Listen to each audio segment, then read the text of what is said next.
Parmi les policiers qui ont enquêté sur ce meurtre, l'un d'eux a été particulièrement marqué.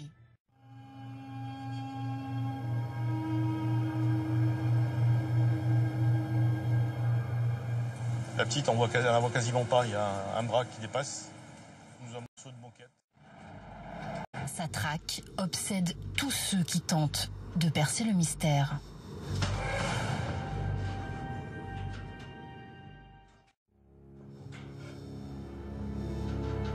Quand Cécile a mis un pied dans l'ascenseur ce matin-là, elle descendait droit vers la mort.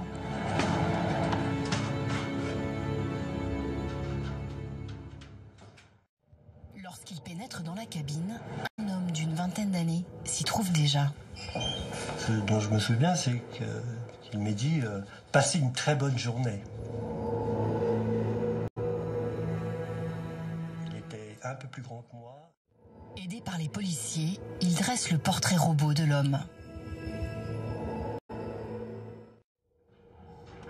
Mais Luc n'est pas le seul à avoir croisé le tueur ce lundi-là. 6 autres voisins ont pris l'ascenseur avec l'homme au visage grêlé.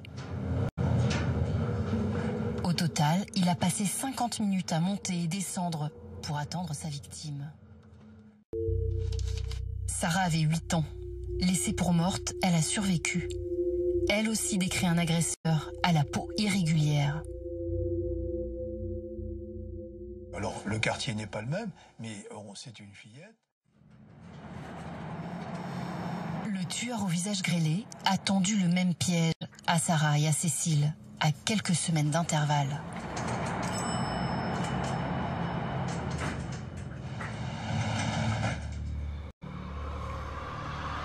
C'est un criminel extrêmement dangereux qui rôde dans Paris et qui peut récidiver à tout moment.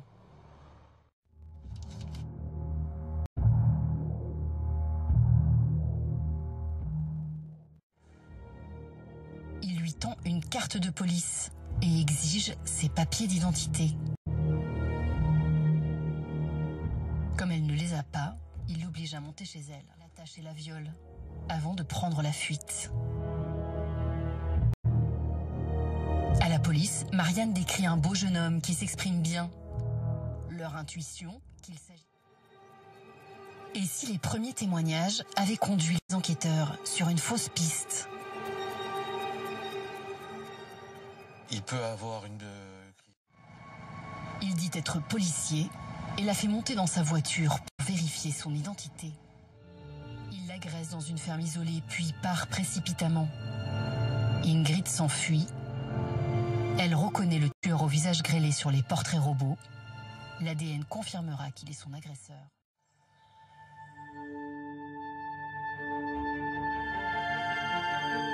Pour tenter de percer son secret, les policiers vont faire appel à une profileuse.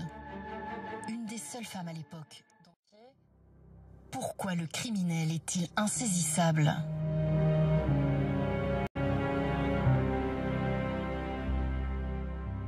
C'est une victime.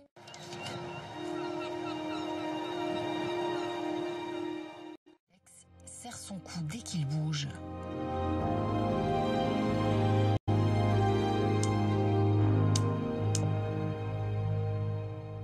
Le sentiment que ça laisse, c'est que... Qui sait, un type jeté la police, ou qui n'a pas pu entrer dans la gendarmerie, ou qu'il l'a été à un moment. Le faux policier est-il un leurre pour tromper les enquêteurs? Il n'y a pas de raison.